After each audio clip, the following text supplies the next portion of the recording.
Hey students, welcome back to my channel Knowledge Code. Today we'll start 4th chapter of Flamingo, that is The Rat Trap by Selma Lagerlof. बच्चे ये chapter थोड़ा सा लंबा है इसलिए इसे avoid मत करना। मैं आपको बहुत ही इजी लैंग्वेज में इस चैप्टर को समझाऊंगी जिससे आप कोई भी क्वेश्चन इजीली अटेम्प्ट कर पाओगे। ठीक है, सो लेट्स स्टार्ट। अब इस चैप्टर जो कि रैट ट्रैप है, इसके टाइटल से आप क्या समझते हो? रैट ट्रैप यानी कि चूहेदानी, वो ट्रैप जो रैट को पकड़ने के लिए सेट किया गया है। ये जो पूरी स्टोरी है वो रिवॉल्व करती है अराउंड एक रैट ट्रैप सेलर। यार इस चैप्टर में जो प्रोटैगनिस्ट है उसका कोई पर्टिकुलर नाम नहीं है, उसको डिफरेंट डिफरेंट टर्म से एसोसिएट किया गया है, जैसे कि rat trap seller, tramp, peddler या फिर वैगाबॉन्ड। मैं उसे रैट ट्रैप बुलाऊंगी पूरी वीडियो में ताकि आपको कोई कंफ्यूजन ना हो। बच्चे, जो रैट ट्रैप सेलर होता है वो काफ़ी ज़्यादा पुअर है एंड इसीलिए ये जो भी पैसे मांगता है उससे रैट ट्रैप्स बनाता है और फिर उसे सेल करता है as to earn money. But इसमें इसका गुजारा नहीं हो पाता तो ये इधर उधर से छोटी मोटी चोरी भी करता रहता है। अब एक दिन ऐसे ही जब वो रैट ट्रैप सेल करने के लिए जा रहा था तो इसके दिमाग में एक थॉट आया एंड वो थॉट ये था कि ये जो पूरा का पूरा वर्ल्ड है उसके आसपास ये एक तरह का रैट ट्रैप है जो एक बेट या लालच ऑफर करता है इन द फॉर्म ऑफ, आप कह सकते हैं जैसे कि कोई भी मटीरियलिस्टिक थिंग, ब्यूटीफुल हाउसेस या फिर लग्जरी आइटम्स, एंड लोग इसी रैट ट्रैप में फंस जाते हैं। एंड जब ये सारी चीज़ें वो सोचता है उसे काफ़ी ज़्यादा हंसी आती है, उसे काफ़ी ज़्यादा मज़ा आता है। उसका ये फेवरेट पास टाइम होता है इसके बारे में सोचने का। और क्यों? क्योंकि कभी भी किसी ने उसे ढंग से ट्रीट नहीं किया था, कभी भी वो वेलकम नहीं था, इसीलिए उसको ऐसा लगता है, उसे मज़ा आता है लोगों के बारे में ऐसे सोचने में कि किस तरह से लोग दुनिया के बनाए हुए रैट ट्रैप में फंसते जा रहे हैं। ऐसे ही एक शाम जब ये रैट ट्रैप सेलर चल रहा होता है तो काफ़ी रात हो जाती है, तो रास्ते में उसको एक कॉटेज दिखाई देता है।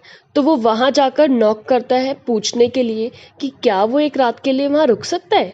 तो यूजुअली तो कभी भी कोई उसे वेलकम नहीं करता था, कभी भी कोई उसे एक्सेप्ट नहीं करता था, लेकिन जब उसने उस घर का दरवाज़ा खटखटाया तो अंदर से एक ओल्ड मैन आते हैं और वो उस रैट ट्रैप सेलर को देखकर काफ़ी ज़्यादा खुश थे एंड उसने परमिशन दे दी थी कि हाँ तुम मेरे घर में रह सकते हो फॉर वन नाइट, क्योंकि वो भी अकेला रहता था, इसके साथ भी कोई नहीं था, तो उसे बहुत अच्छा लगा कि उसके घर पे कोई गेस्ट आया है।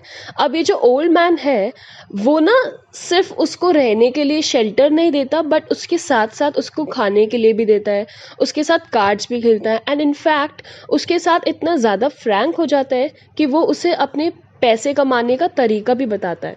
वो old man rat trap seller को बताता है कि पहले वो रैमसो आयरन मिल में काम करता था बट अब बिकॉज ये ओल्ड हो चुका है, इतना लेबर नहीं कर सकता, तो अब इन्होंने एक काऊ रखी हुई है जिसके मिल्क से वो क्रीम बनाकर उसे सेल करते हैं और पैसे कमाते हैं। ये जो रैट ट्रैप सेलर है वो जब इन सारी चीज़ों को सुनता है तो उसको यकीन नहीं होता और उसको बहुत हैरानी होती है, क्योंकि कभी भी किसी ने भी उसको इतने अच्छे से और इतने अपनेपन से ट्रीट नहीं किया होता। मीनवाइल ये जो ओल्ड मैन है वो विंडो के पास टंगा हुआ एक पाउच लेके आता है और रैट ट्रैप सेलर को खोलकर उसमें रखे हुए 30 क्रोनोर्स दिखाता है। बच्चे, क्रोनोर्स क्या होता है? क्रोनोर्स स्वीडन की करेंसी है। तो वो ओल्ड मैन बताते हैं कि मैंने क्रीम बेचकर ही ये सारे पैसे कमाए हैं। उस पाउच में 10-10 के 3 नोट्स होते हैं। फिर वो पाउच को बंद करके वापस से विंडो के पास टांग देते हैं और फिर दोनों सो जाते हैं। अब अगले दिन सुबह दोनों उठकर अपने अपने काम पर चले जाते हैं। कुछ देर बाद फिर रैट ट्रैप सेलर वापस से आता है, विंडो का ग्लास तोड़कर वो पैसे निकाल लेता है और वहाँ से चला जाता है। अब उसने ये डिसाइड किया कि वो पब्लिक हाईवे से नहीं जाएगा क्योंकि वहाँ पर लोग उसे पकड़ सकते हैं, तो वो फॉरेस्ट की तरफ चल पड़ता है। अब जैसे कि वो चल पड़ता है तो स्टार्टिंग में तो उसे बहुत मज़ा आता है कि वाओ इतने सारे पैसे मिल गए, अब मुझे कुछ दिन तक कुछ काम नहीं करना पड़ेगा। लेकिन जब वो उस फॉरेस्ट से बाहर नहीं निकल पाता तो उसे रियलाइज होता है कि ये मेरी गलती है, क्योंकि जैसे मैं कुछ दिन पहले लोगों का मजाक उड़ा रहा था वैसे ही अब मैं भी इस रैट ट्रैप में फंस चुका हूँ। ये जो फॉरेस्ट है वो एक भूल भुलैया की तरह है, मैं यहाँ से निकल नहीं पा रहा। फिर चलते चलते वो थक जाता है एंड अचानक से उसे कुछ आवाज़ आती है ज़ोर से, थंपिंग की। थंपिंग मतलब लोहे को पीटने की आवाज़। वो वहाँ जाता है, उसे पता चलता है कि यहाँ पर एक आयरन मिल है। तो वो अंदर जाता है और एक फायर प्लेस के पास जाकर बैठ जाता है। चूंकि बहुत रात हो चुकी होती है और ठंड भी होती है तो वो वहीं उस आग के पास लेट जाता है। अब थोड़ी देर बाद वहाँ मिल का ओनर आता है। सो ये मिल कौन सी है? रामसो आयरन मिल, जिसमें वो ओल्ड मैन काम किया करता था। अब वो आकर देखता है कि वो वहाँ लेटा हुआ है। वो बाकियों की तरह उसे इग्नोर नहीं करता, उसके पास जाता है पूछने के लिए कि कौन है, यहाँ क्यों आया है। लेकिन जैसे ही वो उसे देखता है तो उस फायर के रिफ्लेक्शन में उसे वो उसका पुराना दोस्त लगता है। अब ये जो आयरन मास्टर है वो पहले मिलिट्री में था, तो उसको लगता है कि ये मेरे साथ ही था सेम रेजिमेंट में, एंड अब ये इस कंडीशन में है। तो वो उससे बोलता है कि तुम निल्स ओलोफ हो। अब ये जो रैट ट्रैप सेलर है वो काफ़ी ज़्यादा हैरान हो जाता है एंड इनफैक्ट उसे समझ आ जाता है कि ये जो इंसान है वो मुझे अपना दोस्त समझ रहा है।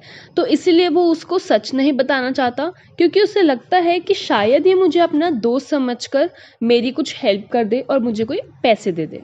तो वो इस चीज़ का कोई रिप्लाई नहीं करता।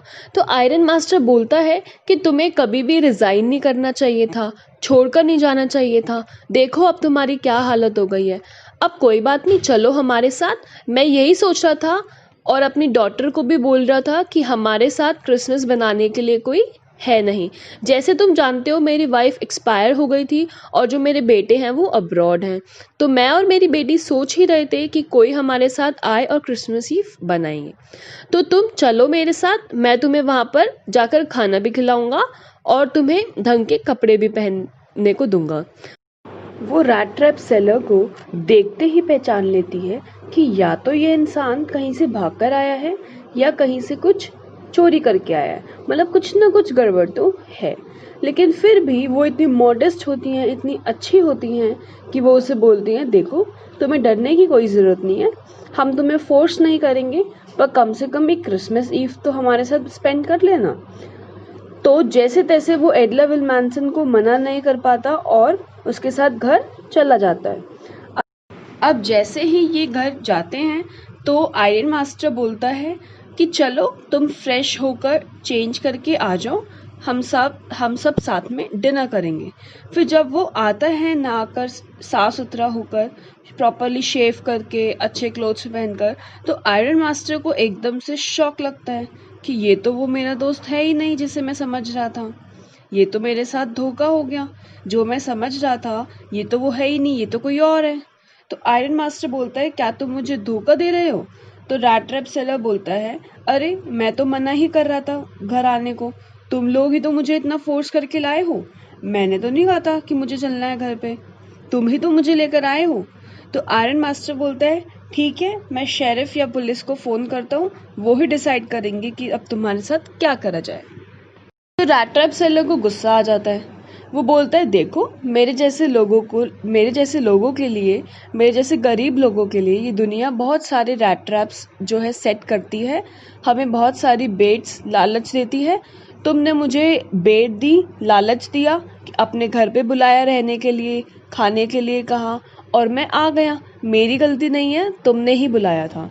तो आयरन मास्टर बोलता है, ठीक है चलो कोई नहीं, पर अब जब तुम मेरे दोस्त हो ही नहीं तो तुम अब यहाँ से जा सकते हो।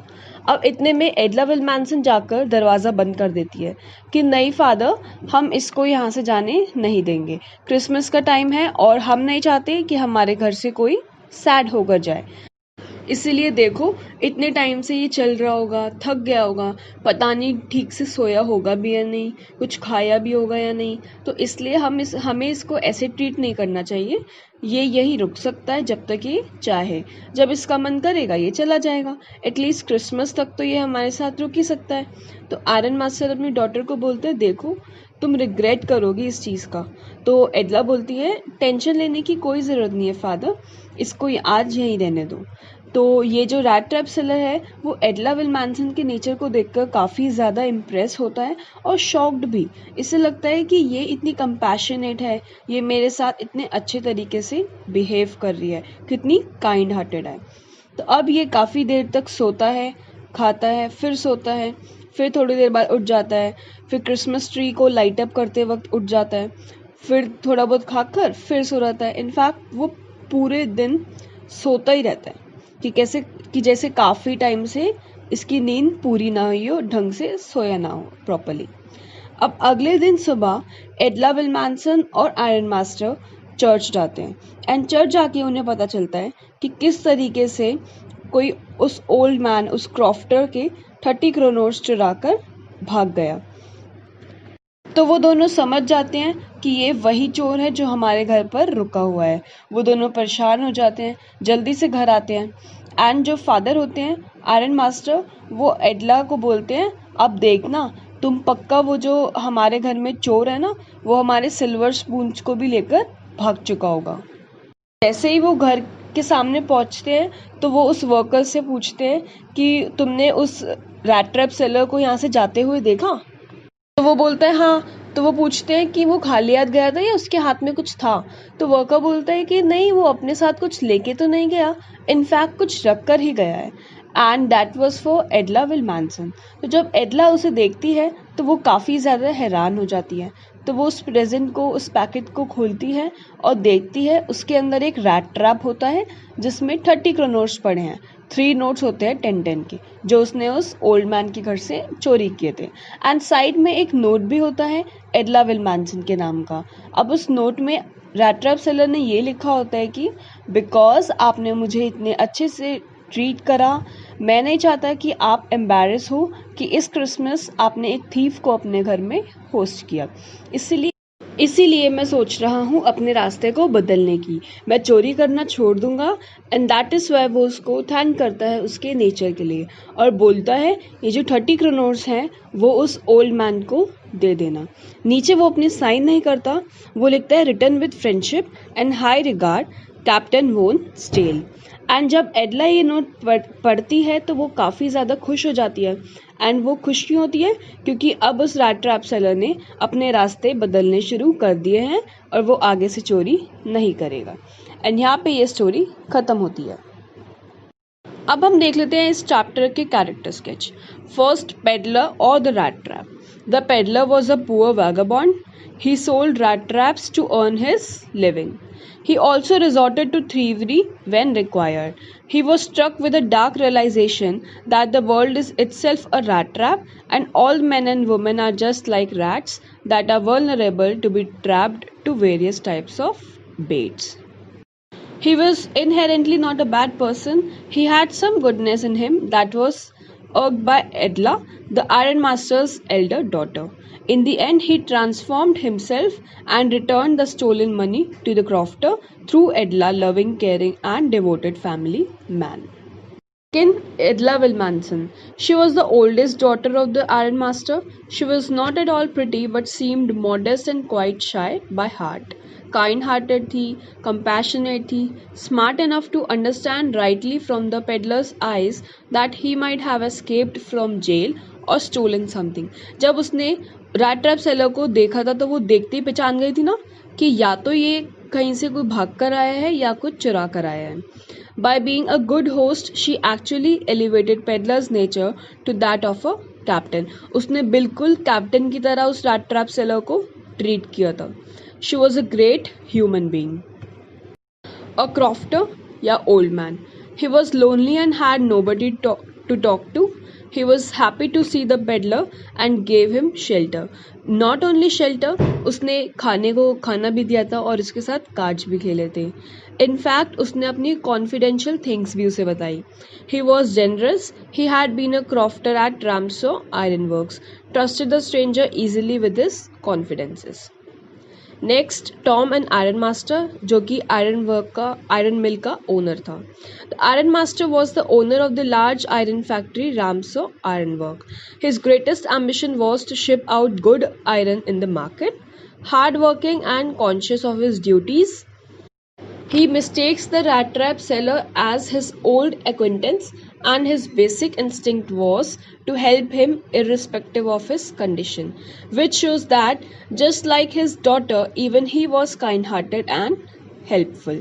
He took him to his own house and cared for him. Iron master was impulsive. उसने देखते ही उसे लगा कि ये उसका दोस्त है और उसे घर ले आया. लेकिन वो इम्पल्सिव इस चीज़ में भी था, जब उसे लगा कि ये इसका दोस्त नहीं है तो उसने कहा कि अब तुम यहाँ से जा सकते हो. बट दो उसने अपने घर पर फाइनली रख ही लिया था उसे, तो he was very kind hearted. तो ये थे इस चैप्टर के कैरेक्टर स्केचेस. अब हम अगर इस चैप्टर की थीम की बात करें तो बस यही है कि सबके अंदर कहीं ना कहीं एक एसेंशियल गुडनेस होती है, एंड सामने वाला अगर हमें अच्छे से डील करे, अच्छे से ट्रीट करे, तो डेफिनेटली वो गुडनेस हमारे सामने आ जाती है. जैसे अगर एडला विल्मैनसन उस रैट ट्रैप सेलर के साथ इतने अच्छे से बिहेव नहीं करती, इन स्पाइट द फैक्ट कि वो उसके बारे में जान चुकी थी, तो ऐसा कभी भी नहीं होता कि वो जो रैट ट्रैप सेलर है वो अपना मन बदलता और ये चोरी वोरी करना छोड़ देता. लेकिन एडला ने उसके साथ इतने अच्छे से बिहेव करा था that he was forced to change. बस यही है इसकी थीम. फर्स्ट की essential goodness is present in everyone, and compassionate and kindness can change anyone. सब में होती है अच्छाइयाँ, लेकिन इसके साथ साथ सब चाहते हैं कि सोसाइटी भी उन्हें एक्सेप्ट करे, लव एंड केयर दे. बस यही थी इस चैप्टर की समरी. अच्छा बच्चे, एक इम्पॉर्टेंट थीम और निकल के आती है इस स्टोरी में, that is the theme of loneliness, जो कि फर्स्ट हम देखते हैं रैट ट्रैप सेलर में.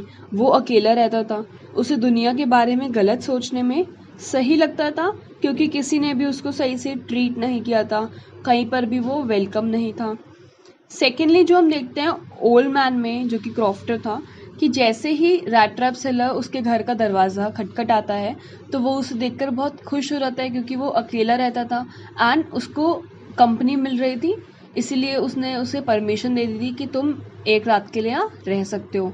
उसने उसको खाने को दिया, उसके साथ कार्ड्स खेले और अपनी कॉन्फिडेंशियल थिंग्स भी बता दी. इससे वो चलता है कि वो कितना अकेला था. थर्ड हम देखते हैं Edla and her father iron master. वो दोनों भी अकेले रहते थे घर पे, और वो सोच ही रहे थे कि काश हमारे घर पर कोई आए क्रिसमस ईव मनाने के लिए. तो इसीलिए जब आयरन मास्टर उसको रैट ट्रैप सेलर को देखता है तो उसे लगता है अरे ये तो मेरा दोस्त है, और उसे घर पे इनवाइट कर लेता है फॉर क्रिसमस ईव. अच्छा, अब एक क्वेश्चन पूछा जाता है कि उस रैट ट्रैप सेलर ने क्यों डिसाइड किया था टू मेंड हिज वेज. तो आप इसमें यही सब लिखोगे कि एडला ने उसके साथ इतने अच्छे से बिहेव करा, उसे इतने अच्छे से ट्रीट करा, that he was forced to change. Second question जो पूछा जाता है दैट इज डिफरेंस बिटवीन एडला एंड हर फादर. तो आप जो मैंने कैरेक्टर स्केचेस आपको समझाए हैं, आप उसमें से आंसर बना सकते हो. ऐसे लिख सकते हो कि एडला स्मार्ट थी, कंपैशनेट थी, काइंड हार्टेड थी, मॉडेस्ट थी, और उसे लोगों को समझने की परख थी. जैसे ही वो रैट ट्रैप सेलर को देखती है तो वो समझ जाती है कि ये इंसान या तो कहीं से भाग कर आया है या कुछ चोरी कर आया है, लेकिन फिर भी वो अपने घर पर उसे इनवाइट करती है. तो इससे पता चलता है वो बहुत ज़्यादा मॉडेस्ट थी, काइंड हार्टेड थी. सेकंड जो फादर हैं वो इम्पल्सिव थे. देखते उन्हें लगा कि अरे ये तो मेरा दोस्त है, और उसे घर पर इनवाइट कर लेते हैं. और इम्पल्सिव ऐसे भी थे कि जब उन्हें लगता है कि अरे ये तो मेरा दोस्त है ही नहीं, तो वो कहते हैं कि मैं शेरिफ को बुलाऊंगा, पुलिस को बुलाऊंगा, या फिर बोलते हैं कि चलो अब तुम यहाँ से जा सकते हो. सो यही थी इस चैप्टर की summary, theme, character sketches and question answers. कोई भी क्वेरी हो, कोई भी डाउट हो, you can ask in the comment section. एक बार चैप्टर रीड कर लो, नहीं भी करना वापस से एक बार वीडियो देख लो, क्वेश्चन आंसर्स प्रैक्टिस कर लो, कैरेक्टर स्केच एक बार दोबारा पढ़ लो, and you are good to go. All the best. See you in the next video. Bye bye.